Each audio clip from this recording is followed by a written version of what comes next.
This guide to using the esophageal Doppler simulator also includes hints and tips which may be useful when monitoring with real patients.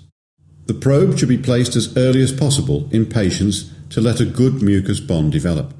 Ultrasound travels poorly through air, so the mucus bond makes focusing easier, which is why the simulator is filled with gel.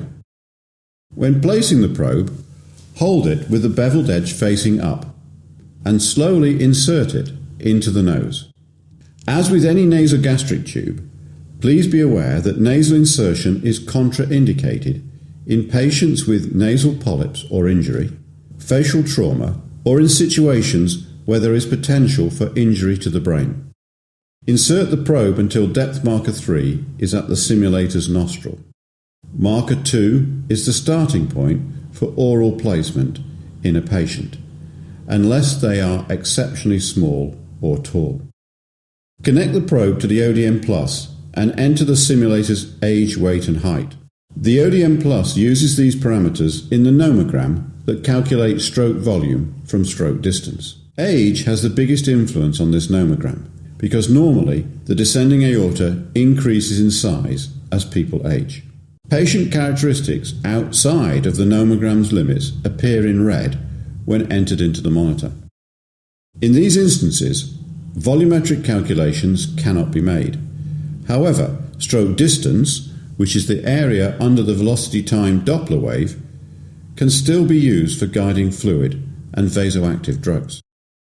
Once patient data has been accepted on the ODM+, the Doppler signal appears on the screen ready for the signal to be focused.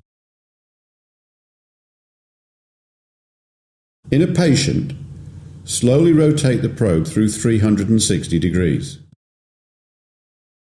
If you do not see the signal, withdraw the probe by 1 centimeter and rotate slowly through 360 degrees in the opposite direction.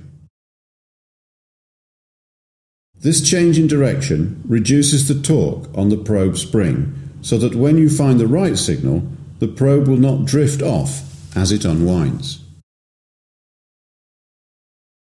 Keep withdrawing the probe by 1 centimeter until you find the correct signal, changing the direction of rotation each time.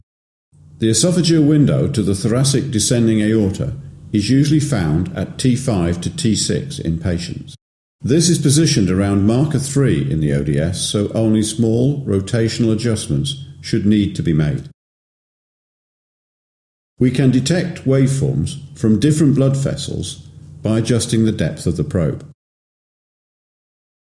If we slowly remove the probe until depth marker 1 is around 2 centimeters outside of the nostril, you should observe a wave below the white line.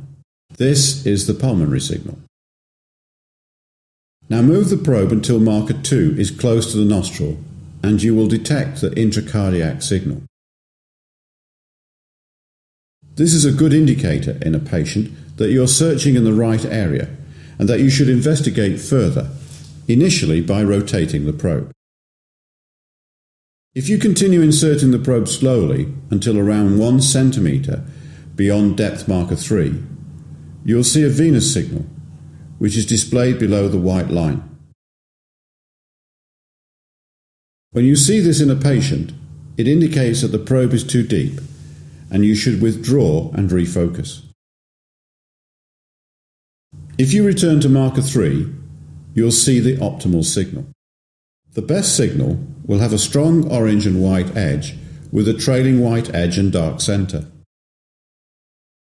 It will always have the loudest, sharpest whip crack sound. You may need to adjust the gain on the monitor to improve clarity of the image depending on signal intensity.